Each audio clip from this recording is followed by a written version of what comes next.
Mountain High School, April 1st, 2017, by Anna Bassett. The purpose of the data overview is to review demographic changes in high school in the last 5 years compared to the whole school, review the English results on the EOC test, springboard into ongoing data analysis of short-term data in classrooms, identify strengths and weaknesses of current instructional practice.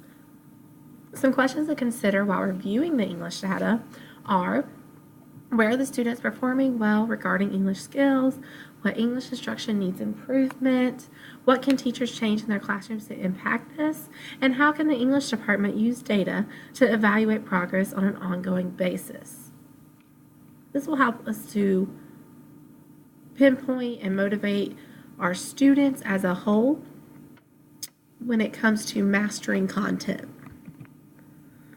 Now, for the whole school enrollment, as of September 1st, 2016, which is very similar to 2017 for this site, Kennesaw Mountain, is, and as you can see, I can hover over, and the data should, pop up. It's around 2135 here.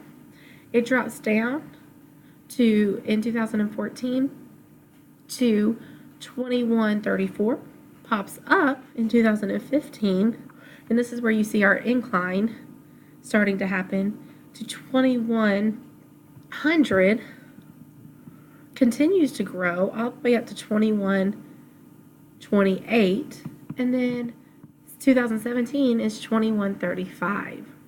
So this data shows us over the 5-year process of how the school has grown as far as enrollment, which helps us to see fluctuations in different demographics and other such things. The 5-year growth in enrollment as of September 1st, 2016 for the district is quite different. It's much higher, of course. So we're around 106 and some change in 2013. In 2014, we're at about 107.5. 2015 is about 108.8. 2016 is around 110, right under. And 2017 is right at 111.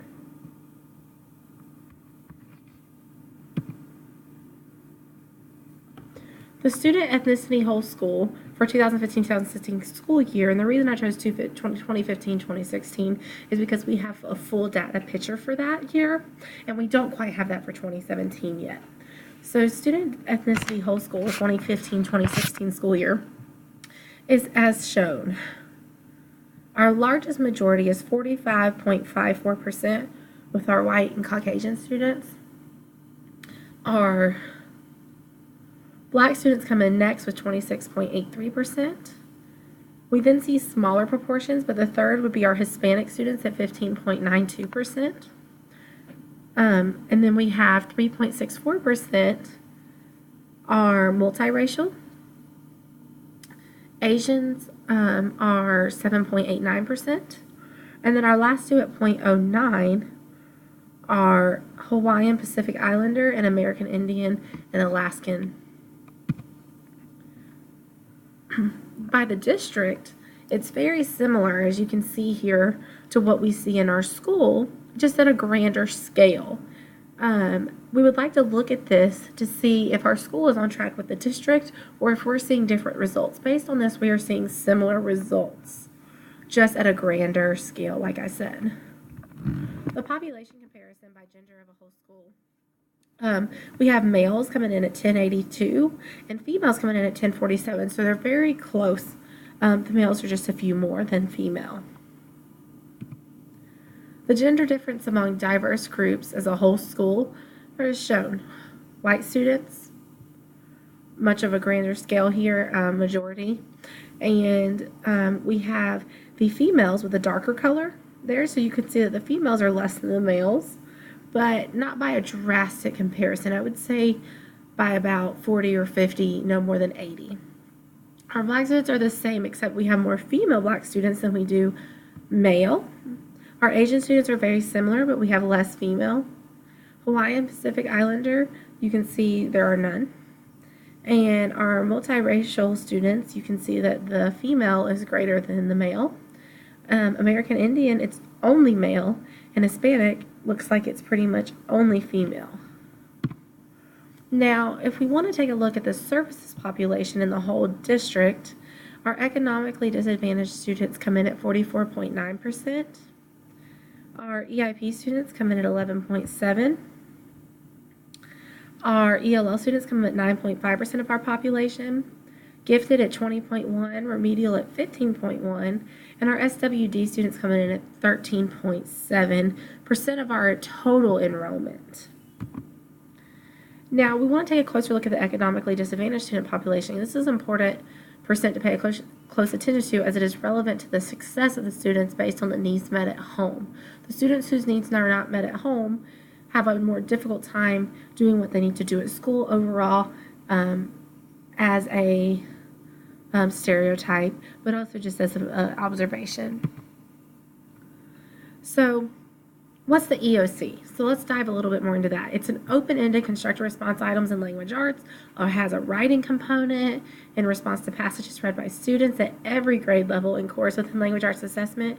It's a norm reference test, and it has norm reference items in all content areas and courses to complement the criterion referenced information and to provide a national comparison.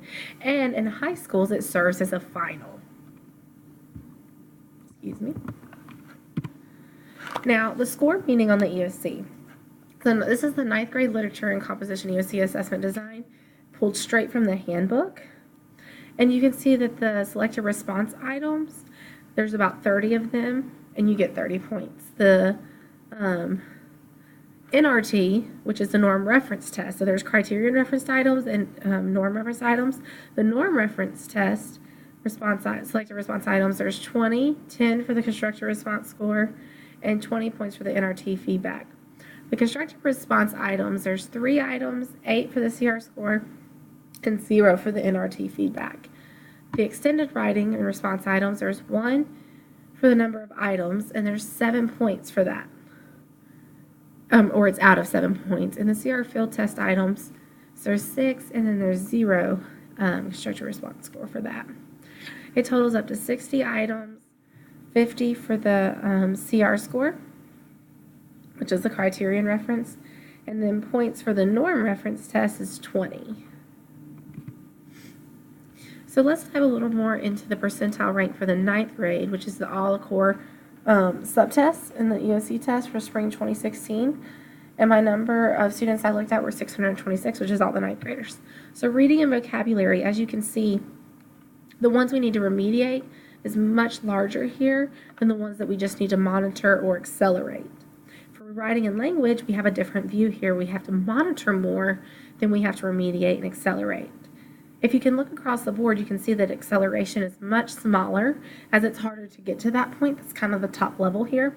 And the monitor seems to be more drastic in most of these, like idea development, organization and coherence, language usage and conventions, and the writing and language. But if you look at the narrative writing response, and the reading vocabulary remediate is more. So those are 2 areas that we will need to focus on. So how they're scored, okay? So the scores test is explained here. Selected response items and technology enhanced items are machine scored. However, the 9th grade literature and composition EOC assessment consists of a variety of items types and contribute to the student score, including selected response, technology enhanced, constructed response, extended constructed response, and extended writing response. Items that are not machine scored, for example, constructed response items, extended response items, extended writing response items, require rubrics for manual scoring by people. The students will receive a scale score and achievement level designation based on the total test performance. This is a printout that all students receive of how well they performed at the domain level, and also receive a norm reference score based on a set of norm referenced items included within the test. That way they can compare it to a national norming group of students. Next, you'll see we have a percent students' proficiency on the 9th grade English strands, and you'll see that the majority of our students are proficient. Next up, we have developing, and we're okay with developing and proficient. Proficient is the goal here, or distinguished. That's kind of like the top of the goal, but we definitely want proficient. So we want to move those developing learners, which you call bubble students, to the proficient level. The beginner you want to move up as well, but that is a harder one to move. Our strengths after looking at the data, I would say it's a national percentile ranks for reading are at or above average. Our historical data shows improvement. The percentage of students that are proficient is 53%, which is 53% is greater than the students that are developing in beginner. And the narrative writing scores increased this year over last year by 3%. If you want to take a look at the weaknesses, there's a small percentage, 3% of students still in the beginning learner stage for 9th grade EOC strands, and you do not want any of your students there, so we would try to move those. Our language and writing scores remain the same and did not improve, so this is a weakness for us. Reading and vocabulary is our weakest strand by a large majority, so we definitely need to work there. Some questions I'd like us to discuss are, according to the EOC results, where are students performing well regarding English skills? What impact are the demographic trends having on English data, and how can they be addressed in your classroom? Which these are things that we will discuss as a group. How can English department use this data to improve instruction?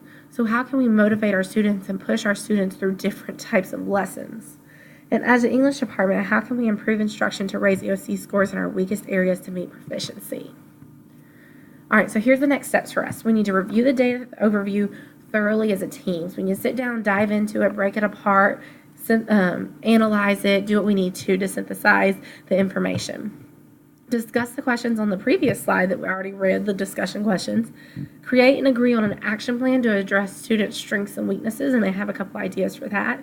And determine a data collection method and communicate what support is needed with me so that I can give you that support. And I'm looking forward to continuing this. Thank you.